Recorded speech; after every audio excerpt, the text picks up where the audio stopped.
This release is without question the one subject over the past few months that I have negatively been anticipating, right? My hope that the Call of Duty World Championship, my hope that it would be held on LAN has slowly started to diminish week after week, because I know that with an event of this magnitude, it needs to be perfect, right? The biggest event in Call of Duty esports history, an event that has a $4.6 million prize pool.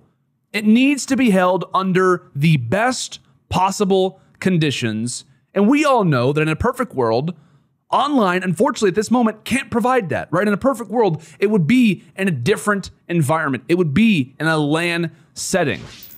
Now, I know we've only got a short amount of time to hit on a lot. However, I want to kind of preface this by saying the CDL made the right call, right? They did. They made the right call. Now, I do understand the criticism that has been coming around the decision, the idea that something could be different. I want to be clear on that because I am by no means happy with the decision that was made. But I will say this. You don't have to be happy with the decision, but you have to understand why the decision was made, right? You have to understand that player safety would be put at risk if this event occurs on LAN. Well, Landon, if you think about it, right? If you think about it, well, every time a player travels to an event, they're put at risk. Yes, that's true. However, at the same time, in this particular instance, the CDL would be responsible, rather directly responsible, as they would be the ones making the decision, right? If a player were to become ill, or even, heaven forbid, pass away, or even cause a family member to pass away because of COVID, the CDL would then be the primary person who was responsible for something like that happening, because they were the ones that would then have the decision to go with or go against something occurring. Because at the end of the day, like I said, it would be on the CDL to ensure safety, as they would then become the ones liable if anything happens. Not only that, but who's to say that every team or player would even agree to this? Right? That's the biggest conversation that I've seen people have on Twitter and have on Reddit for a multitude of different reasons. It is strictly about, oh, this was the CDL's decision. It was, in some instances. But you also have to realize, would every player have come? Right? Would every single player have been willing to go to LAN? Would every single organization have signed off on that? Right? I think that there would have been a lot of drawbacks if we would have gone to LAN, which everyone makes it seem as if that was the ultimate goal, which it is, but everyone acts as if that was kind of the primary target for every single player. I guarantee there would be players who would not attend. That was a big issue for players like Prestini when he was on the Florida Mutineers. His biggest thing that he brought up, along with other things, was that he originally didn't want to go to an event because of the worry that COVID would provide. And it wouldn't surprise me if there would have been players or teams or franchises themselves who would have been very cautious about making this move. But listen, this is my point of view on this. Do I think that there is a chance that hosting this event on LAN was possible? Yes, I do think that there was a chance. I believe that there could have been a system in play in which you change the format, you eliminate the crowd, you reduce team contact, you enforce social distancing, all of those things. But there is also a chance that regardless of these measures and this system that I'm kind of putting out there, there is a very real chance that someone tests positive regardless. And who's to say that that wouldn't impact that player's team, impact that player, impact that player's opposing team that they were facing off against. And at that point, there are an infinite amount of possibilities that could take place. Ones that are not guaranteed to be tracked, right? Not guaranteed that these issues could be resolved. Now, a comparison that I keep seeing is the comparison to the CDL and what the NBA is currently doing, right? I mean, they're coming back. Why can't the CDL do this too? Now, for those that have followed the bubble, right, as it's being labeled, which is the NBA's designated location in Orlando, Florida, where the rest of their season will be taking place. That's, I believe, 8 kind of regular season games to decide seeding ahead of the playoffs, et cetera, et cetera.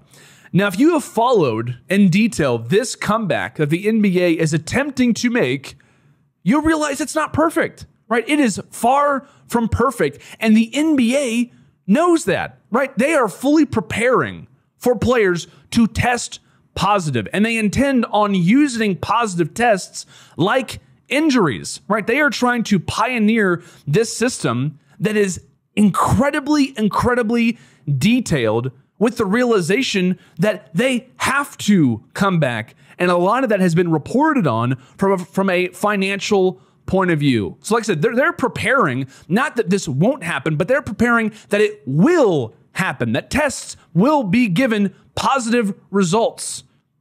So you have to realize this in different ways, that they're trying to come back from a financial point of view, as that's what's been reported by a number of different sources.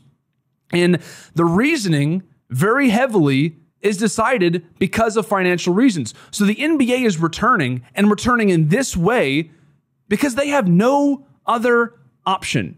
Esports, and specifically Call of Duty, does, however, have another option, right? It's called online.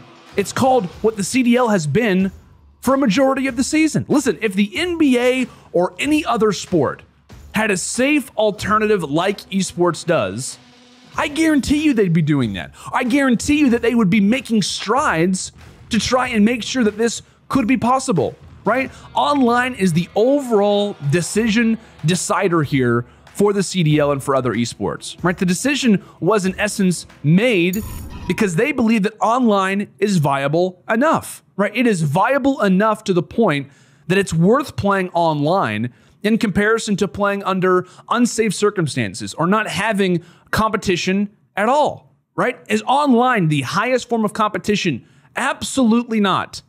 But is it the highest available? Yes, right? Now, I do want to hit on something really quickly in regards to online, because this is important. And this is something that oftentimes can be kind of swept under the rug in the midst of all kinds of different things happening in this transition from players kind of preparing for champs to be online. The biggest thing to keep in mind, online, it needs to be better. There needs to be more of a dedicated system around online play. And that's really where a lot of this complaining stems from, right? A lot of the complaining stems from the idea that champs then becomes this tournament in which connection and outside factors have the ability in deciding results, which is the exact opposite of what any league should want.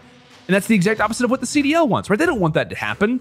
And so I believe that not only should more servers be provided, like that's been talked about in the release, but higher tick servers should be a necessity. There should be pause options. There should be a number of different intricate details that are now put into the online play to ensure that lack of randomness, lack of connection, probability, whatever it may be, that those become hardly any outside factors at all, with the realization that it will factor in, right? Online is going to factor in. That's how it works, right?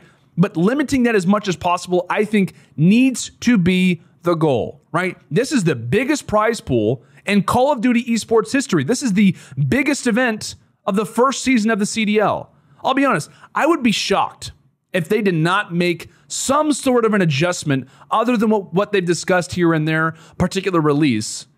There needs to be more done to ensure that competition is as high as it possibly can be. There shouldn't be players who are experiencing low bar connections or skipping around the map. That needs to be limited as much as possible. And this kind of gets me back to the old conversation that I had when we saw the team of I think it was the London Royal Ravens versus the Dallas Empire, when they start skipping around the map, right? Those were issues and they were addressed. But the problem with doing that is that for the future, every team expects the same thing that London got, which was in some ways of a restart. And we could all agree that in that moment when the Dallas Empire had to replay, it was not a fair system for them, right? Those details, those things were not properly thought about ahead of the decision making. And so when that becomes an issue, that is when we can start to see things like this online format not look as great. And when you have champs, when you have the biggest event of the season with a $4.6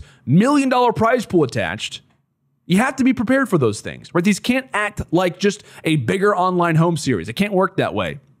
Listen, the worst possible thing that could happen now to the CDL would be that in the champs grand final, in which at that moment, $3 million is being decided.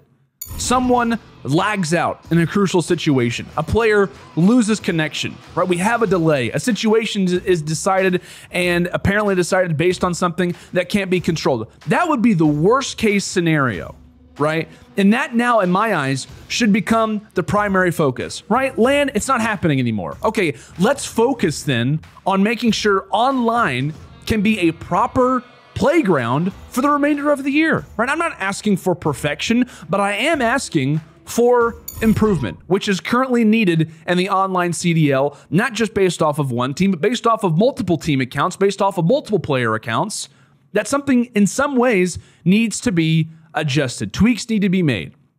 And like I said, I understand the decision making behind why the CDL decided to do what they did. And as much as it pains me to have the biggest Call of Duty esports prize pool in history on an online format, I realize that the world currently is different than it was when the other Call of Duty championships were held. I realize it is a different time than it was then. And at the same time, I also realize that adjustments need to be made ahead of what is going to be the biggest event and online event in COD history.